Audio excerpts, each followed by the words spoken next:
천안과 아산은 충청도의 중심 역할을 하면서도 수도권과 가까워 부동산 투자처로 인기가 많았습니다. 신도시와 택지지구 개발로 인구가 늘고 있고 KTX와 SRT 등 교통이 좋은 편이라 발전 가능성이 크다는 의견도 많았습니다. 그러나 최근 천안 아산 부동산 시장이 급락하면서 과거의 저금리 시기에 치솟았던 가격이 이제는 처참하게 무너지고 있다는 소식이 들리고 있습니다.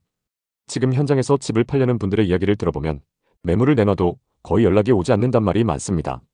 특히 고점에 대출을 많이 받았던 분들은 이자 부담이 훨씬 커진 상황이고 집값이 예전 수준으로 돌아가지 않아서 멘붕 상태에 빠진 분들도 계십니다.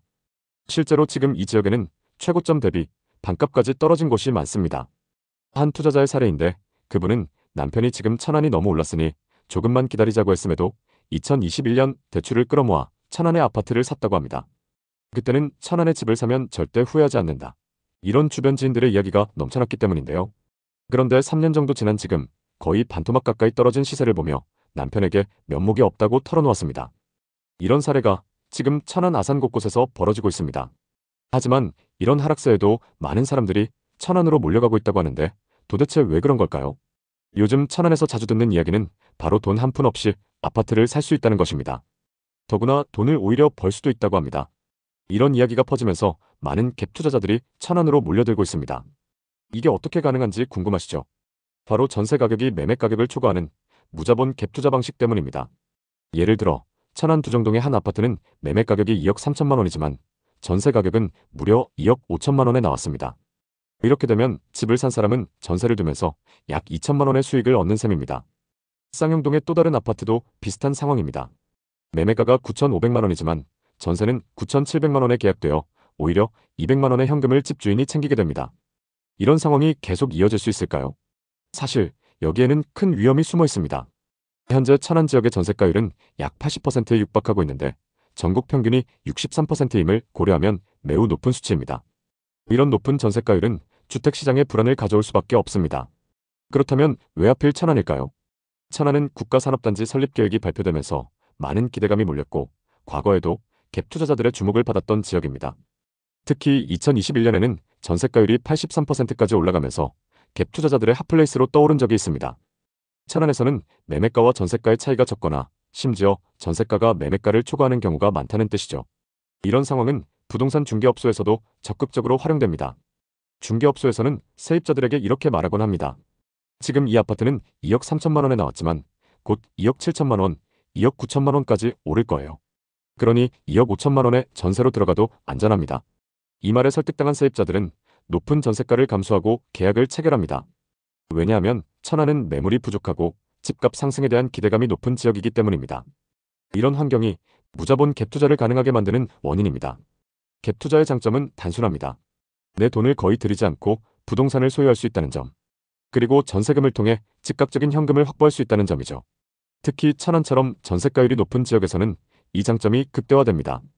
예를 들어 2억 3천만 원짜리 아파트를 사서 2억 5천만 원의 전세를 놓으면 전세금을 받아 매매가를 상환하고 남는 돈 2천만 원은 투자자의 주머니로 들어가게 되는 거죠. 또 나중에 집값이 오르면 매도 차익까지 노릴 수 있습니다. 이론적으로는 완벽한 투자 전략처럼 보입니다. 그래서 많은 사람들이 천안으로 가자며 몰려드는 거죠. 하지만 이게 정말 이렇게 간단하고 안전한 투자일까요? 지금부터 천안 갭 투자의 실체에 대해 살펴보겠습니다.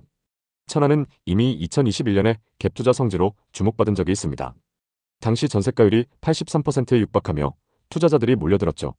서울, 분당, 광교, 수원, 동탄 등 수도권의 집값이 너무 비싸지자 투자자들이 더 저렴한 지역을 찾아 내려왔습니다.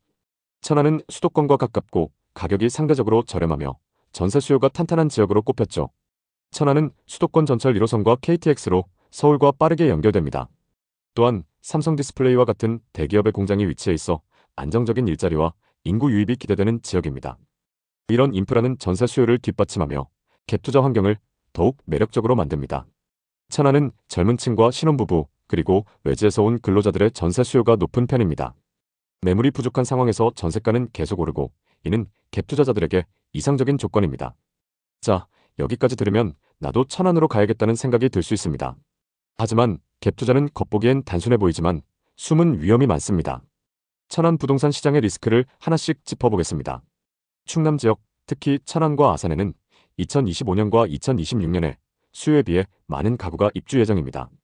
부동산 시장에서 물량 앞에 장사 없다는 말이 있죠. 이렇게 많은 아파트가 한꺼번에 시장에 나오면 전세 수요가 분산되고 전세가와 매매가가 하락할 가능성이 큽니다. 갭 투자는 전세금을 받아 매매가를 상환하는 것인데 전세가가 떨어지면 큰 손실을 볼 수 있죠. 또 천안의 인구는 2020년을 정점으로 감소하고 있습니다. 부동산 수요는 결국 인구와 밀접한 관련이 있습니다. 인구가 줄어들면 전세 수요도 줄어들 가능성이 높고 이는 갭 투자자들에게 불리한 환경을 만듭니다. 천안의 인구 감소 추세는 갭 투자를 고려하는 투자자라면 반드시 체크해야 할 요소입니다. 그리고 높은 전세가율은 갭 투자자들에게는 기회지만 세입자들에게는 전세 사기의 위험을 높입니다. 만약 집주인이 전세금을 돌려주지 못하거나 부동산 시장이 하락해 집값이 전세금보다 낮아지면 세입자는 전세금을 돌려받지 못할 수 있습니다. 이런 사례가 늘어나면 시장 전체에 불안이 퍼지고 전세 수요가 감소할 가능성도 있습니다. 갭 투자는 언뜻 보면 돈을 벌기 쉬운 투자처럼 보입니다. 하지만 앞서 살펴본 것처럼 천안 부동산 시장에는 상당한 리스크가 도사리고 있습니다. 많은 리스크를 고려했을 때 섣불리 갭 투자에 끼어드는 건 위험하다고 판단됩니다. 특히 부동산 투자는 단기적인 이익을 쫓기보다는 장기적인 안목이 필요합니다. 그렇다면 천안 부동산 시장은 앞으로 어떻게 될까요? 몇 가지 시나리오를 생각해 볼 수 있습니다. 국가산업단지 같은 대형 개발 호재가 현실화되면 천안의 인구와 일자리가 증가할 수 있습니다. 이 경우 전세 수요와 매매가가 유지되거나 상승하며 갭 투자자들에게 유리한 환경이 이어질 가능성이 있습니다.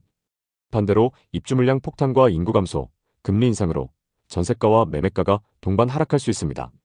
이 경우 갭 투자자들은 전세금을 상환하지 못하거나 집값 하락으로 손실을 볼 가능성이 커집니다. 또 천안 시장이 현재의 상태를 유지하며 큰 상승이나 하락 없이 안정적으로 움직일 가능성도 있습니다. 이 경우 갭 투자의 수익성은 낮아지지만 실거주 목적의 수요는 꾸준히 유지될 수 있습니다. 어떤 시나리오가 현실이 되든 중요한 건 정보를 바탕으로 신중한 결정을 내리는 것입니다. 천안 갭 투자에 휩쓸리기보다 냉정하게 시장을 분석하고 내게 맞는 전략을 세우는 게 좋습니다. 오늘은 천안의 무자본 갭 투자 열풍과 그 뒤에 숨은 위험에 대해 알아봤습니다. 겉보기엔 돈을 쉽게 벌 수 있는 기회처럼 보이지만 입주 물량, 인구 감소, 금리 인상 등 여러 리스크를 반드시 고려해야 합니다. 부동산은 단순한 투자가 아니라 우리의 삶과 밀접하게 연결된 자산입니다. 그러니 단기적인 이익을 따라가기보다는 장기적으로 안정적인 가치를 선택하는 데 집중하셔야 합니다. 내가 살 집, 내 가족이 행복할 집을 마련하는 게 가장 중요한 목표가 되어야 합니다. 다음 영상에서는 평택 부동산 시장에 대해 다뤄보겠습니다.